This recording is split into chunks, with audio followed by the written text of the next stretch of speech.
Hello दोस्तों, welcome to my YouTube channel Ayush tutorial. कैसे हैं आप लोग सब? उम्मीद करता हूँ अच्छे ही होंगे। और आज हम इस वीडियो में एक्सरसाइज के 6-7 क्वेश्चन करेंगे और कल 6-7 क्वेश्चन करेंगे और फिर कुछ क्वेश्चन अपने बच जाएंगे तो हमारा जो चैप्टर है पूरी तरीके से कंप्लीट हो जाएगा। तो क्लास 10 के इस इलेक्ट्रिसिटी चैप्टर के स्टार्टिंग के 7 एक्सरसाइज से क्वेश्चन में वो आज हम पढ़ने वाले हैं। तो चलिए हम स्टार्ट करते हैं। तो एक्सरसाइज के जो क्वेश्चन नंबर 1 to 7 है वो कुछ इस प्रकार से। पहला क्वेश्चन हमारा ये बोल रहा है, सबको नजर आ रहा होगा। पहला क्वेश्चन क्या बोल रहा है? बहुत सिंपल है। विद इन 5 मिनट्स 10 मिनट्स ये वीडियो हमारा कंप्लीट हो जाएगा, तो आप लोग सब ध्यान से देखना। देखो पहला क्वेश्चन बोल रहा है, piece of wire resistance R is cut into 5 equal parts. मतलब एक वायर है, इस वायर को 5 इक्वल पार्ट्स में बांट दिया है। 1 2 3 4 5। मतलब ये आर है अगर रेजिस्टेंस इसका, तो इसका रेजिस्टेंस R/5, इसका रेजिस्टेंस R/5, इसका रेजिस्टेंस R/5, इसका रेजिस्टेंस R/5 और इसका रेजिस्टेंस R/5। मतलब इस पूरे वायर को 5 हिस्से में अलग अलग तोड़ दिया है और एक पांचों हिस्सों को अगर मिलाएंगे तो अब R बन जाएगा। देखो R/5 plus R/5 plus R/5 plus R/5 plus R/5, ये क्या बन जाएगा? R बन जाएगा। ये पांचों R/5 को हम प्लस करेंगे तो R बन जाएगा।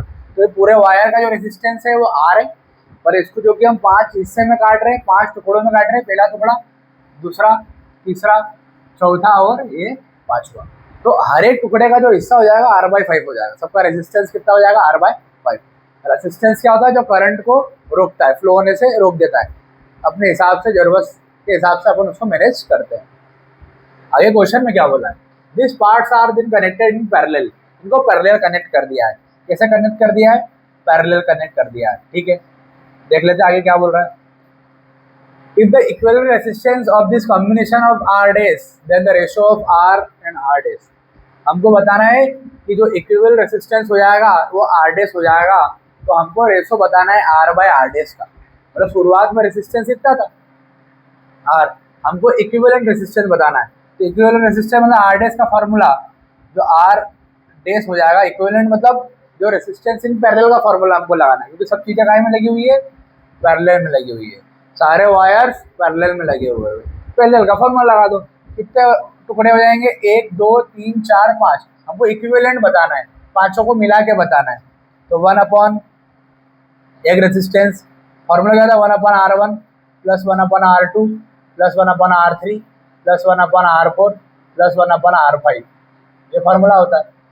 तो क्या हो जाएगा? 1/R डेज हमको निकालना है। तो R1 कितना है? R/5, R/5। R2 कितना है? R/5। R3 कितना है? R/5। R4 कितना है? R/5। R5 कितना है? R/5। ये 5 डिवाइड में ऊपर जाके मल्टीप्लाई में चले जाएगा, सब दूर ऊपर 5 5 आ जाएगा। तो क्या हो जाएगा? ये ध्यान देखना, ये 1/R1 ऐसा का ऐसा, ऊपर क्या आ जाएगा? 5/R, क्योंकि ये 5 ऊपर चले जाएगा तो 5/R। यहाँ भी 5 ऊपर, 5/R 5/R 5/R 5/R। 5 बार क्या आ जाएंगे? 5/R 5/R 5/R 5/R, ये 5 बार हो गए। अब एलसीएम ले लेंगे। क्या ले लेंगे? एलसीएम। क्या हो जाएगा? देखना ध्यान से, इसके ऊपर कर रहा हूँ मैं। 1/R1 इक्वल टू क्या हो जाएगा? 25/R। क्यों? क्योंकि इसका एलसीएम R होगा और ऊपर सब ऐड हो जाएंगे। 5 10 15 20 25, ये आ जाएगा। ये R ऊपर चले जाएगा तो R/R डेज कितना हो जाएगा? 25। तो R/R डेज जो है कितना आ जाएगा? 25। समझ में आ गई बात? तो कुछ भी नहीं दम था, सिंपल था कि आपको पैरेलल में बताना था। पैरेलल का फॉर्मूला होता है 1/R1 plus 1/R2 plus 1/R3 plus 1/R4 plus 1/R5। अब जो रेजिस्टेंस था इक्विवेलेंट बताना है, तो तुमको 5 हिस्से में हमने काट दिया था। तो R/5 R/5 R/5 R/5 R/5, ये पांचों जगह रख दिया। 5 ऊपर चले गए, प्लस हो गया 25/R, ये आंसर आएगा। चलो दूसरा क्वेश्चन करते हैं, नोट डाउन कर लेना उसको। ऐसा कैसा भी आप नोट डाउन करोगे वो पूरे नंबर मिल जाएंगे, बस बड़े व्यवस्थित तरीके से नोट डाउन करना। गिवन लिखना, प्रॉपर कंक्लूजन लिखना, प्रॉपर आंसर लिखना, सारी चीजें प्रॉपर करना। ठीक है, चलिए सेकंड क्वेश्चन करते हैं। Which of the following terms does not represent electric power. तो इलेक्ट्रिक पावर के हमने 3 फॉर्मूले देखे थे। एक तो था वोल्टेज इंटू करंट, एक था आई स्क्वायर आर, एक था वी स्क्वायर अपॉन आर। ये था फॉर्मूला। और उसी तरीके से हमने हीट के भी 3 फॉर्मूले देखे थे, आई स्क्वायर आर टी, फिर V square upon R T. एक ये फॉर्मूला भी हमने देखा था। ये 2 फॉर्मूले भी आप लोग याद रखें, ये हीट का फॉर्मूला है। पर जो कि यहाँ पर पावर का पूछ रहा है, पावर में कौन सा नहीं है फॉर्मूला है ना, वो बताना हमको। तो देखो ये आई स्क्वायर आर है, तो ये तो है फॉर्मूला, तो ये तो नहीं होगा। वोल्टेज इंटू करंट ये भी है, ये भी नहीं होगा, ये भी नहीं होगा। और ये वी स्क्वायर अपन आर है, ये भी नहीं होगा। तो ये जो फार्मूला है आई आर स्क्वायर है, ये फॉर्मूला होता ही नहीं है, तो ये गलत हो जाएगा। मतलब इसका मतलब ऑप्शन नंबर हमारा बी करेक्ट है कि ये हमारा फॉर्मूला पावर का नहीं होगा। इसको भी नोट डाउन कर लो और ये फॉर्मूला भी याद रखो, V square upon R T, I square R T. ये 3 फॉर्मूले तो है हमारा, I square R, voltage into current, V square upon R, पर आई आर स्क्वायर नहीं। ये हमारा आंसर हो गया। एमसीक्यू क्वेश्चन है, सिंपल सिंपल, ये भी एमसीक्यू है। चलो ये कर लेते हैं। मेरा क्वेश्चन क्या बोल रहा है हमारा, एन इलेक्ट्रिक बल्ब, जो बल्ब है वो कितने वोल्टेज पे रोटेट कर रहा है, मतलब पावर जो दे रहा है उसका, इलेक्ट्रिक बल्ब का वो दे रहा है 100 वाट, कितना उसका पावर है, और वोल्टेज वहाँ पर कितना सप्लाई हो रहा है, 220 वोल्ट वहाँ पर सप्लाई हो रहा है। तो हमको बताना है कि जब उसको कितने पे ऑपरेट करेंगे, 110 वोल्ट। मतलब शुरुआत में इतने पे ऑपरेट कर रहे थे, अब जो है वो वोल्टेज हमने चेंज करके 110 वोल्ट कर दिया। तो अब कितने पे ऑपरेट होगा हमको बताना है, तब पावर कितना कंज्यूम होगा, तो देखो एक बात समझना, जो बल्ब है, जो इलेक्ट्रिक बल्ब है, इसका रेसिस्टेंस तो सेम ही होगा, इस समय भी सेम होगा और इस समय भी सेम होगा। तो रेसिस्टेंस हम निकाल लेते हैं और यहाँ पुट कर देंगे, हमारा पावर निकल जाएगा। क्या होगा रेसिस्टेंस, तो रेसिस्टेंस हमारा जो होगा, फॉर्मूला क्या होता है, P equal to V square upon R. R हमको निकालना है, तो आर का फॉर्मूला हो जाएगा V square upon P. B कितना है, 220 का स्क्वायर, पावर कितना है 100। सॉल्व कर लो इसको, ये आर निकल जाएगा हमारा। कितना आर आ रहा है, 220 इंटू 220 अपॉन 100, 0 0 0 0 कैंसल, 484 आ जाएगा, 484 ओम आ जाएगा आंसर। कितना आ जाएगा, 484 ओम। तो रेसिस्टेंस इसके लिए भी वही होगा, और बस वोल्टेज में चेंज कर रहे हैं, 220 से कितना कर दिया 110, पर रेसिस्टेंस तो क्या रहेगा 484 ही रहेगा। क्या रहेगा, 484 ही रहेगा। अब हमको पावर निकालना, बाद में कितना पावर कंज्यूम कर रहा है तो निकाल लेते हैं। क्या हो जाएगा, ये फॉर्मूला वापस लगा दें, P equal to V square upon R. Power निकालना है, वोल्टेज कितना है 110, तो 110 इंटू 110 स्क्वायर है, 2 बार लिख दिया। आर कितना है, आर है 484। इसको सॉल्व कर लो, इसको सॉल्व कर लो, आपको क्या मिल जाएगा, आंसर मिल जाएगा। तो ये हमारा जो क्वेश्चन नंबर 3 है, इसका आंसर आएगा 25 वाट वहाँ पर आएगा। कितना जाएगा 25, इसको सॉल्व कर लें। तो ये सिंपल सा क्वेश्चन था, इसमें खाली हमको एक ही कॉन्सेप्ट बताना था कि जो रेसिस्टेंस इलेक्ट्रिक बल्ब का इस कंडीशन में होगा, 220 वोल्ट की कंडीशन में होगा, उसी समय पर 100 वोल्टेज आप कितना भी कम ज़्यादा कर दो, पर रेसिस्टेंस तो बल्ब का वही रहेगा, क्योंकि रेसिस्टेंस बेसिकली मटेरियल पर डिपेंड करता है, इस वजह से। तो जो मटेरियल का बल्ब है वो यहाँ पर भी वही मटेरियल का बल्ब होगा, और यहाँ पर भी उसी मटेरियल का बल्ब होगा। ठीक है, चलिए अब हम चालू करते हैं क्वेश्चन नंबर 4। हमको आज 7 क्वेश्चन करना है। कितने करना है, 7। 3 तो हमारे हो गए, आज 7, फिर कल 4-5 और परसों 4-5 चैप्टर हमारा कंप्लीट है। तो 3 क्वेश्चन हमारे हो गए। 4th क्वेश्चन देखो, बहुत सिंपल क्वेश्चन है, देखना कैसा। यहाँ कर दो सॉल्यूशन। देखो, 2 conducting wires of a same material having a equal length and equal diameter. 2 wire है जिनका डायमीटर भी सेम है, जिनका लेंथ भी सेम है, और मटेरियल भी सेम है। मटेरियल भी क्या है, सेम है। ये मैं नहीं बोल रहा हूँ, ऐसा क्वेश्चन बोल रहा है। तो जो भी न्यूमेरिकल करने का तरीका, जो भी क्वेश्चन में देना उनको लिख लिया करो। चलो देखते हैं।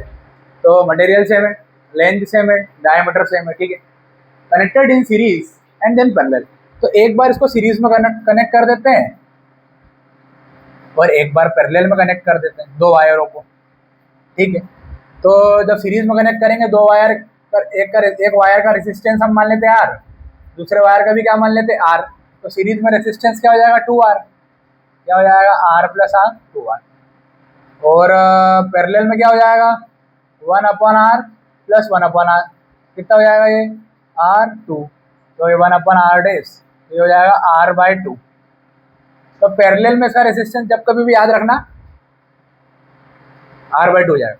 इस सीरीज में जब भी दो वायर कनेक्ट करोगे ना तो 2R आएगा, और पैरेलल में जब भी दो वायर कनेक्ट करोगे जिनका रेसिस्टेंस सेम है, इक्वल लेंथ है, इक्वल मटेरियल का बना हुआ है, तब की बात कर रहे हैं। आप लोग याद ही रखना कि सीरीज में R और R हो जाएंगे 2R हो जाएगा, और अगर दोनों वायर पैरेलल में लगे हुए हैं, एक यहाँ लगा हुआ है R, दूसरा यहाँ लगा हुआ है R, दोनों को पैरेलल में कनेक्ट कर दो 1/R डेस, तो 1/R प्लस 1/R, यहाँ से जो R डेस बन जाएगा R/2। तो जो हमारा पैरेलल में जो होता है ना रेसिस्टेंस, वो कितना होता है R डेस R/2 होता है। इसको रेसिप्रोकल कर देना, यहाँ से इसको रेसिप्रोकल कर देना, कितना जाएगा R/2। तो पैरेलल में हमको ये यूज़ करना है R/2, सीरीज में 2R यूज़ करना है, ठीक है। अब देखो बहुत सिंपल है, कैसे बहुत सिंपल है ध्यान देखो।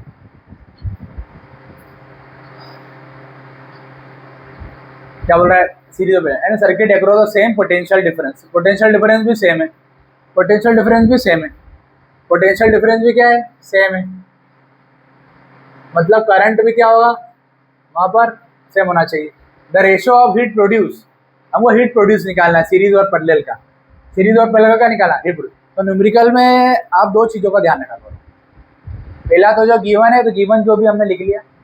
अब पूछा क्या है, तो हमको रेशो पूछा है, इसका रेशो पूछा है हीट का, सीरीज अपॉन पैरेलल। तो हीट का फॉर्मूला क्या होता है V²/R I, और इस कंडीशन में क्या होगा V²/R I होगा, और सीरीज में तो ये सीरीज में हो जाएगा RS, और पैरेलल में तो ये पैरेलल हो जाएगा RP। अब देखो वोल्टेज सेम है, करंट सेम है, डायमीटर सेम है, लेंथ सेम है, सब सेम, बस रेसिस्टेंस बदल रहा है। सीरीज में क्या हो रहा है 2R, पैरेलल में क्या हो रहा है R/2, रेशो निकल जाएगा, खत्म हो गया क्वेश्चन। तो देखो V² से I तो कैंसिल हो गया, तो HS/HP, हीट का सीरीज में, हीट का पैरेलल में, ये RP जो डिवाइड में ऊपर जाके मल्टीप्लाई में चले जाएगा, RP अपन क्या हो जाएगा RS। RP की वैल्यू कितनी है, RP की वैल्यू 2 है, 2R, मतलब सीरीज में नहीं सीरीज में 2R है, सीरीज में क्या है 2R है, और पैरेलल में क्या है R/2, पैरेलल में R/2 नीचे आ जाएगा, और सीरीज में क्या है 2R है, कितना हो जाएगा 4R। तो HS/HP कितना आ गया, R से R तो कैंसिल हो गया, तो 1/4 आ गया, ये रेशो आ जाएगा, है क्या, ये हमारा आंसर हो जाएगा। बोलो कुछ दम है क्या, कुछ भी वहाँ पर दम नहीं, बहुत सिंपल, बहुत सिंपल, मतलब बहुत सिंपल। तो कुछ भी नहीं करा हमने, सिर्फ इतना याद रखना है कि सीरीज में तब दो को कनेक्ट करेंगे रेजिस्टेंस को जो कि सेम मटेरियल का है, तब भी रेजिस्टेंस दो को मिलेंगे तो क्या बन जाएगा 2R, और पैरेलल में दो रखेंगे तो R/2 हो जाएगा। अब यहाँ पर हीट का फॉर्मूला हमको पता था, क्या होता है V²/RT या फिर I²RT, दोनों में से कोई सा भी यूज़ कर लो, हमने वाला यूज़ कर लिया V²/RT, V²I और V²I कैंसिल हो गया, क्योंकि सीरीज में RS चेंज हो रहा है, पैरेलल में RP चेंज हो रहा है बस। तो सीरीज में 2R है, सीरीज में 2R रख दिया, नीचे ये रखा, पैरेलल में R/2 रख दिया, पैरेलल में रख दिया R/2, R से R कैंसिल हो गया, क्या बचा 1/2 टूट गया, 4 बचा, खत्म हो गया। चलो 5th क्वेश्चन देखो, नोट डाउन कर लेना इसको, इसके आंसर जो है आपको डिस्क्रिप्शन बॉक्स में मिल जाएंगे, पर मैं तो चाहता हूँ कि जो मैं पढ़ा रहा हूँ उसी के थ्रू आप बनाओ, करो, याद करो, समझो, ऐसा कैसा एग्जाम में लिख के आ जाओ, गारंटी आपको पूरे नंबर मिल जाएंगे। चलो अगला क्वेश्चन देखते हैं। How is the volt meter connected in the circuit to measure the potential difference between the 2 points. 2 points के बीच में पोटेंशियल डिफरेंस निकालना है, तो वोल्ट मीटर को कहाँ लगाया जाता है। तो आप लोग याद रखना कि वोल्ट मीटर को हमेशा, वोल्ट मीटर और क्या नाम है उसका, एम मीटर, तो वोल्ट मीटर और एम मीटर, वोल्ट मीटर को लगाया जाता है पैरेलल, कहाँ लगाया जाता है पैरेलल, और एम मीटर को कहाँ लगाया जाता है सीरीज में लगाया जाता है, कहाँ लगाया जाता है सीरीज में लगाया जाता है। तो how is the volt meter connected in circuit, तो वोल्ट मीटर को सर्किट में कैसे लगाते हैं पैरेलल में लगाते हैं, ये हमारा क्या हो जाएगा आंसर हो जाएगा। ठीक है, तो एमीटर का पूछते तो सीरीज में। चलो अगला देखते हैं, 2 क्वेश्चन और बचा, खत्म।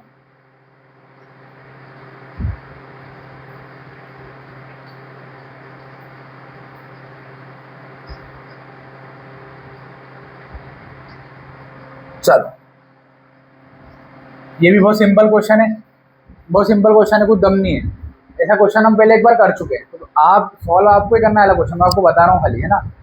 अ कॉपर वायर है डायमीटर ऑफ 0.5 मिलीमीटर, तो कॉपर वायर है जिसका डायमीटर कितना है 0.5 मिलीमीटर है। तो सॉल्व करेंगे, पॉइंट को हटाएंगे, नीचे क्या लग जाएगा 0, तो 5/10 आ जाएगा। मीटर में कन्वर्ट करेंगे तो फिर 1000 से डिवाइड करेंगे, मीटर में कन्वर्ट हो जाएगा। मिलीमीटर को मीटर में कन्वर्ट कर 1000 से डिवाइड कर दिया। डायमीटर कितना हो गया 5 10⁻⁻4 मीटर, 4 जीरो ऊपर जाके -4 हो जाएंगे। अब इसका रेडियस निकालना हो तो क्या हो जाएगा, डायमीटर का आधा, मतलब 5/2 इंटू 10⁻⁴ मीटर, ये रेडियस आ गया। तो डायमीटर एक वायर का हमको दिया हुआ है, तो उसकी रेसिस्टिविटी भी हमको दी हुई है वायर की, कितनी दी हुई है 1.6 इंटू 10⁻⁸ ओम, ये दी हुई है। What will the length of the wire, हमको लेंथ निकालना है। क्या निकालना है, लेंथ निकालना है हमको। और आगे बढ़ लेते हैं अपन। Find the length of the wire to make a resistance 10 ohm, length निकालना है जब रेजिस्टेंस कितना बन जाए 10 ओम बन जाए। तो हमको फार्मूला पता है, आर का फार्मूला, आर इक्वल टू क्या होता है ρL/L, ले देंगे, हमको एक ही फार्मूला पता है राम वाला, लेकिन रेसिस्टिविटी फार्मूला पता है राम वाला। हमको लेंथ निकालना है, हमको लेंथ निकालना है, बाकी सबको एक तरफ कर दो। RA डिवाइड में इधर इंटू में चले गया, इंटू में इधर डिवाइड में आ गया, लेंथ लिख दिया हमने। आर कितना दिया हुआ है, आर दिया हुआ है 10, एरिया क्या होता है πr², आर क्या है, आर ये रहा हमारा, इसका स्क्वायर कर दो, 5/2 इंटू 10⁻⁻4 का स्क्वायर। रेसिस्टिविटी कितना दिया हुआ है 1.6 इंटू 10⁻⁸, और ये आ जाएगा अपना लेंथ। अब इसको अपन 2 बार लिखेंगे, इसको लिखेंगे 22/7, तो हमारे यहाँ पर लेंथ निकल के आएगा, कितना निकल के आ रहा लेंथ 122.72 हमारा लेंथ निकल के आ जाएगा। ये हमारा लेंथ निकल के आ जाएगा 122.72। मैं तो बोलूँ एनसीईआरटी के 1-2 क्वेश्चन तो आपको याद ही होना चाहिए कि इसका आंसर क्या आ रहा है। 3 से 4 बार प्रैक्टिस हो जाना चाहिए और आपको याद होना चाहिए। और मेरी बात तो क्वेश्चन भाई आखिरी क्वेश्चन है अपना, बस वो आखिरी वाला था, आखिरी है, कोई दम नहीं हो सकता। तो 122.72 हो जाता है, ठीक है। अब लेंथ तो हमने निकाल दी, उसने बोला what is the length, length तो कितनी है 122 मीटर है। अब वो बोल रहा है how much does the resistance change, अब रेसिस्टेंस में कितना चेंज आएगा, रेसिस्टेंस कितना हो जाएगा, हमको ये बताना है। कब, जब हम डायमीटर को डबल कर दें, हम डायमीटर को डबल कर दें, तो डायमीटर को डबल कर दो, तो यहाँ 2 और नीचे आ जाएगा, कितना आया 5/2 इंटू 10⁻⁻4। तो डायमीटर को डबल करेंगे, डायमीटर को डबल किया है ना, डबल कर देना, तो इसको 2 गुना कर देना, मतलब हम इसको 5 इंटू 10⁻10 यूज करेंगे, समझ मेरी बात, क्योंकि हमने डायमीटर को डबल कर दिया।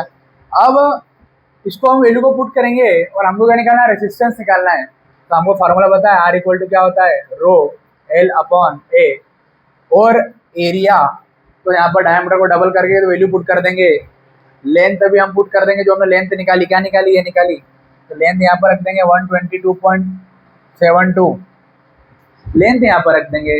रेसिस्टिविटी भी वही रहेगी हमारी जो क्वेश्चन में दी हुई है, क्योंकि रेसिस्टिविटी चेंज नहीं होती है, ठीक है, वो नहीं चेंज होती है, क्योंकि नेचर ऑफ मटेरियल पर डिपेंड करती है। तो अपन ने पढ़ा था ρ इक्वल टू RA/L, तो रेसिस्टिविटी चेंज नहीं होगी, रेसिस्टिविटी वही लिखेंगे अपन, लेंथ भी वही रहेगी जो हमने भी निकाली। एरिया में चेंजेस हो जाएगा, क्योंकि वो बोल ही रहा है कि डायमीटर को क्या कर दिया है, डबल कर दिया, मतलब पहले डायमीटर इतना था, कितना था, इतना था, अब इसको डबल कर दो, इसको डबल कर दो ऐसा। अब यहाँ रख देना, कहाँ पर, यहाँ पर, और एरिया रख देना, क्या निकल जाएगा, नया रेसिस्टेंस हमारा निकल जाएगा। कितना निकल जाएगा नया रेसिस्टेंस, 2.5 आ रहा है, कितना आ रहा है 2.5। तो इसको आप लोग सॉल्व करके देंगे, सिर्फ ये वैल्यू सिंपल यहाँ पुट करना है, मैंने रखी दी है यहाँ पे, देखो ये आंसर हमारा आ जाएगा 122.72 मीटर, ये आ गया हमारा आंसर। इस लेंथ को उठा के यहाँ रखना, रेसिस्टिविटी वही रहेगा, एरिया में हमको डायमीटर डबल कर देना, मतलब 5 से 10 लिख दिया, 10 से तो 20 लिख दिया, ऐसा सिंपल, और आर हमारा निकल जाएगा 2.5, कुछ भी दम नहीं है, बहुत सिंपल क्वेश्चन।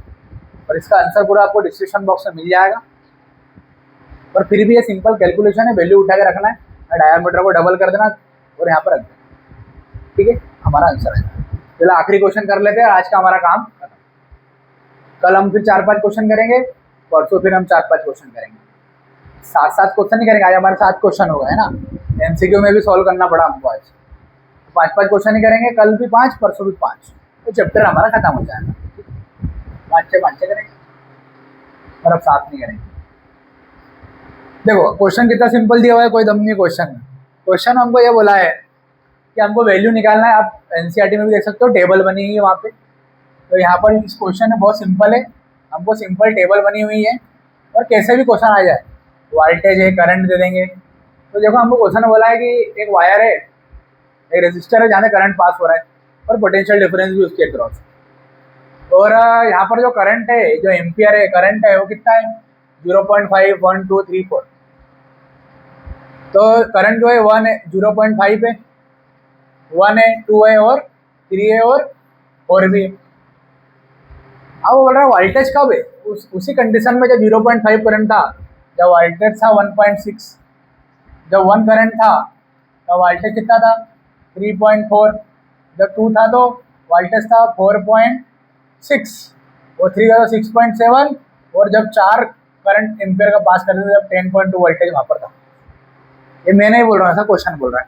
हमने टेबल बना ली सिंपल। अब इससे सिंपल हो गया इससे। अब हमको क्वेश्चन में पूछ क्या रहा है, plot a graph between the V and I। हमको ग्राफ बनाना है, सिंपल हमको ग्राफ बनाना है। 2 क्वेश्चन पूछे हैं। पहला तो हमको क्या पूछा है, ग्राफ, तो बना लेते हैं। दूसरा क्वेश्चन क्या पूछेंगे, वो यहाँ निकाल लेंगे। ठीक है, तो पहले ग्राफ बनाते हैं V और I का। V और I का ग्राफ बना देते हैं। यहाँ पर ले लेते हैं वोल्टेज, यहाँ पर ले लेते हैं करंट। तो जब 1.6 वोल्टेज था तो करंट कितना था 0.5, ये पॉइंट बना दिया यहाँ पे। जब 1 यहाँ पर करंट था तो वोल्टेज कितना था 3.4, यहाँ पे बना दिया हमने। इस तरीके से ज्वाइन कर लेना। जब 2 एम्पियर करंट था तब हमारा जो वोल्टेज था 4.6 था, तो इनको ऐसा बना लेना। ये पॉइंट यहाँ पे आ जाएगा, तो ये रेड डैश है।